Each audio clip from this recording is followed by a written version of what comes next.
Hi, hello, this is Magda Shares. Welcome to my channel. Thank you for your clicks and thank you for your likes. Thank you so much. I appreciate it really. So,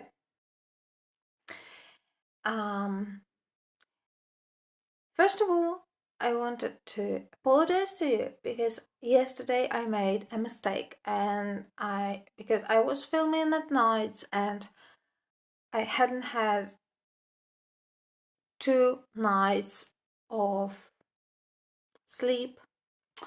Um, I mistaken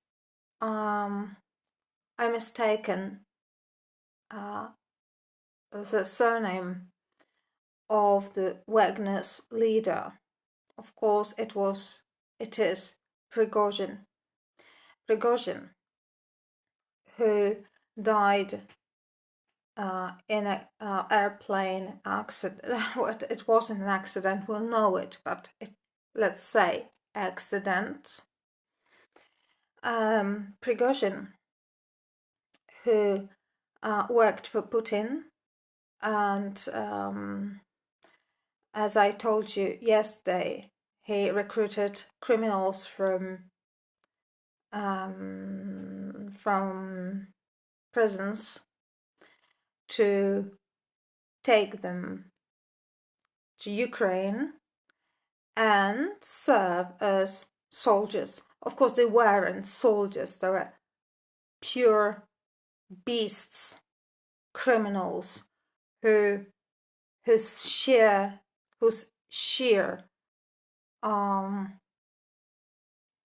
goal was to kill as many people,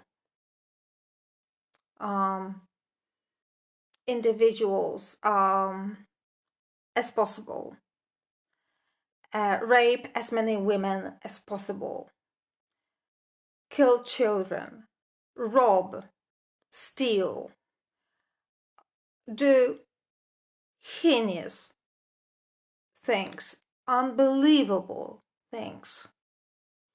And that was because they had no morals. And they only did it because they were promised to be pardoned. So they were like Terminators. So they went to the battlefields and did their job, no matter how, by all means possible.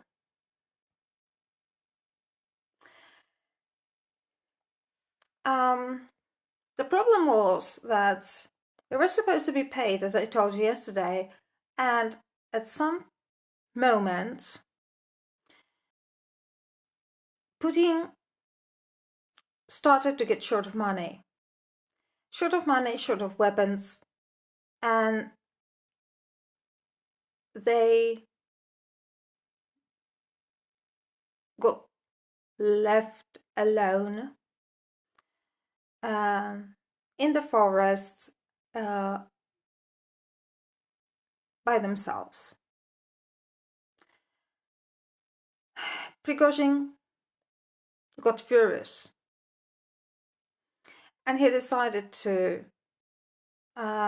march on Moscow to, I don't know, to express his anger, to take over the power. Whatever he did, it was meant to be unsuccessful. There was some kind of deal between him and Putin, but it was well known behind the veneers that his life, Prigozhin's life, will not last long.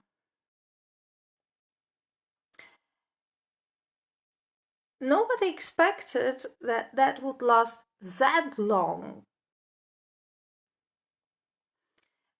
And a few 2 days ago, the plane that he was on got shut down.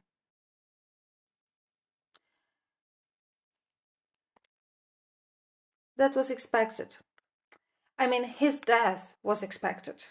We didn't know how, we didn't know when, but we knew that Putin will not let him live with what he had done to Putin with his march on Moscow and expressing his anger towards Putin and undermining Putin's position as a leader. So Prigozhin is dead. Wagner's group, we don't know what's going to happen to those people. If that group is going to survive and rebuild, we don't know. I hope not, because that's just a group of brutal criminals with no morals, no values, with just one goal: to kill as brutally as possible. So that's one thing. As for yesterday's comments, and yesterday I also spoke about Brian Kohberger's motion to strike the indictments. I also thought of power, because Brian is somehow fighting against power of state. State has power because they have evidence they're not willing to share in its entirety.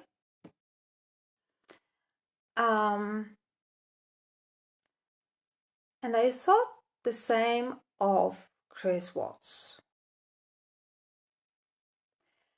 When Chris Watts stood his trial, he also faced the power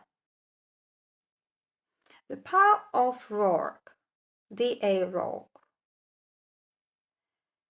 who miraculously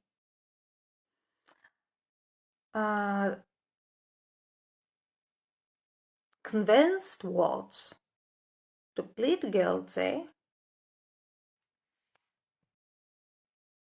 in order to avoid the trial, avoid questioning any witnesses, and looking at any evidence. Why? Did you think of the question why? Because this is the most important question, I think, for everybody.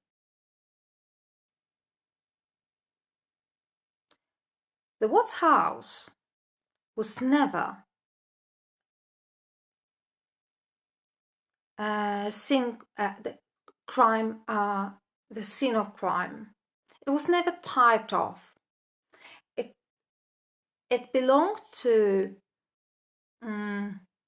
D.A. Rourke for only 1 hour, and then he gave the keys to Watts' attorneys, right? Defense. Nothing. No DNA was taken from there. no forensics appeared from the prosecutor's part.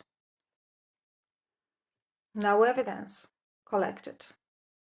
Nothing.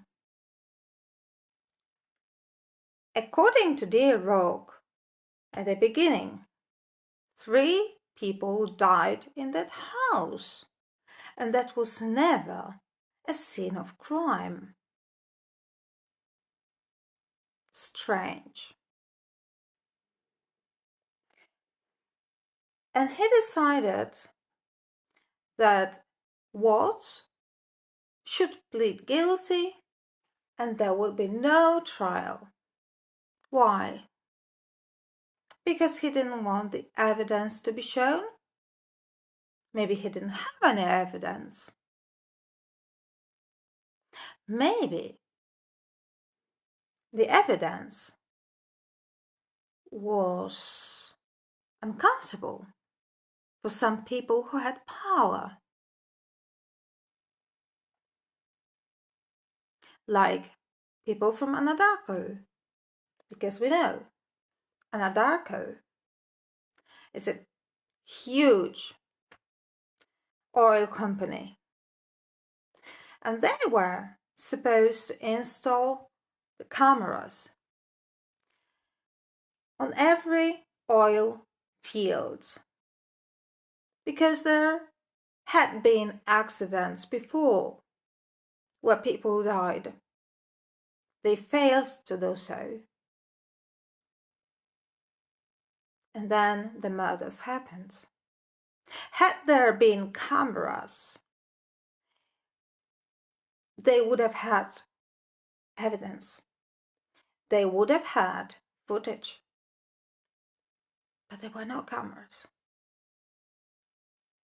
Why?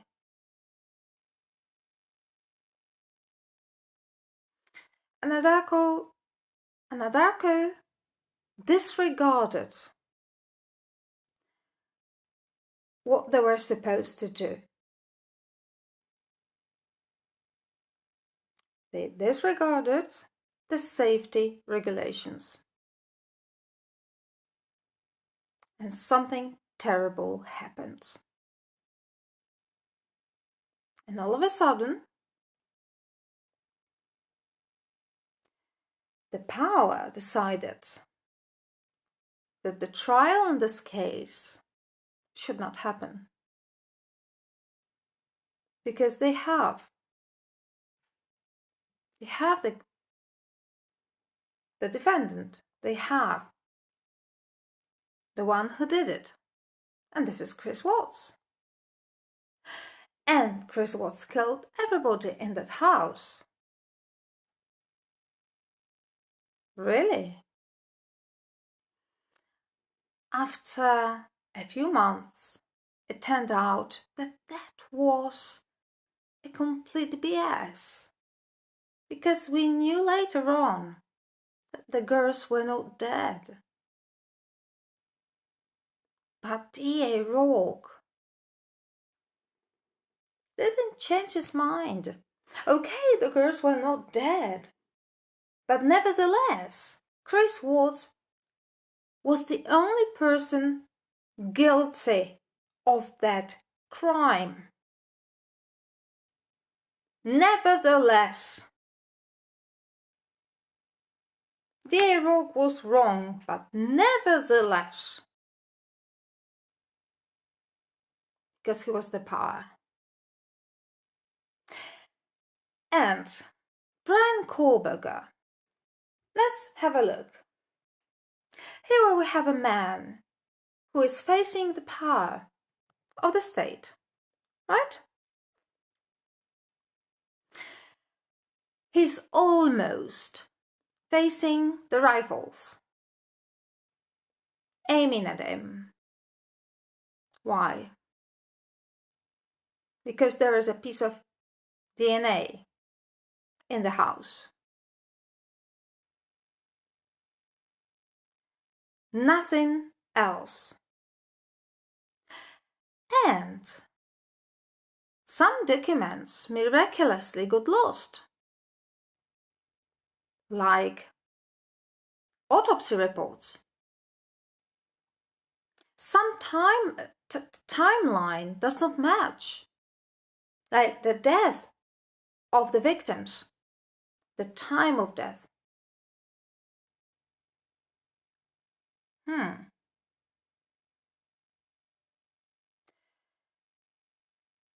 There is exculpatory evidence that the state doesn't want to reveal. Why? Because it's inconvenient for the power. Why? Maybe the Idaho University just want to keep it quiet for the sake of the other students, maybe for the sake of the other police officers, maybe for the sake of the other FBI agents. They got the guy, right? Maybe for the sake of some shady drug dealers. But there is power.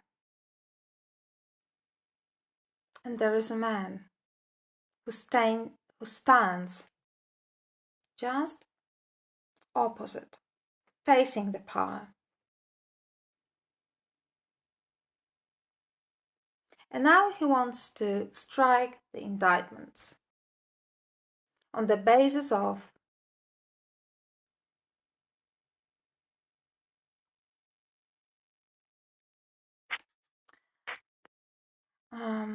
inadmissible evidence.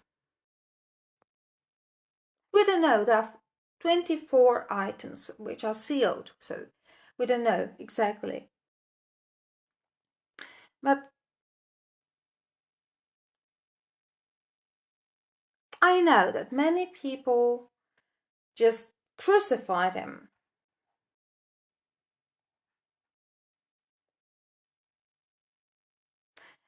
I'm not saying that he is not guilty. I don't know. I don't know.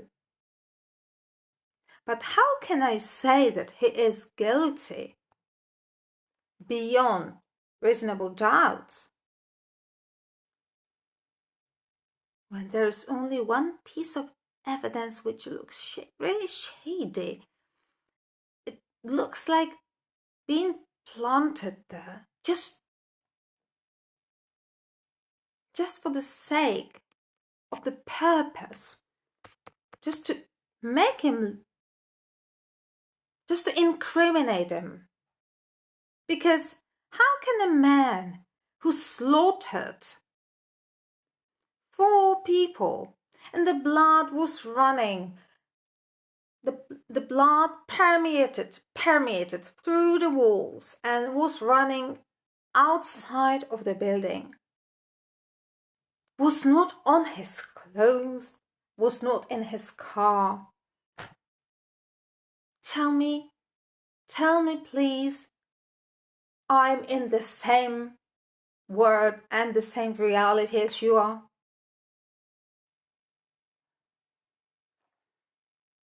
And some FBI agent tells us, oh yes, he had some kind of overalls that he just swiftly took off and bundled and whatever. Really? So he took it to his car, and still there was no evidence of that and no DNA of that. Really? But there was a DNA on a sheath of the knife. How come? Make it make sense.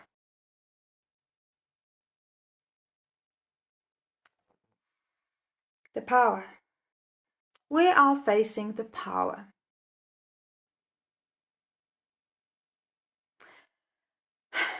This is my opinion, of course. This is my personal opinion of a layman who just observes and reacts.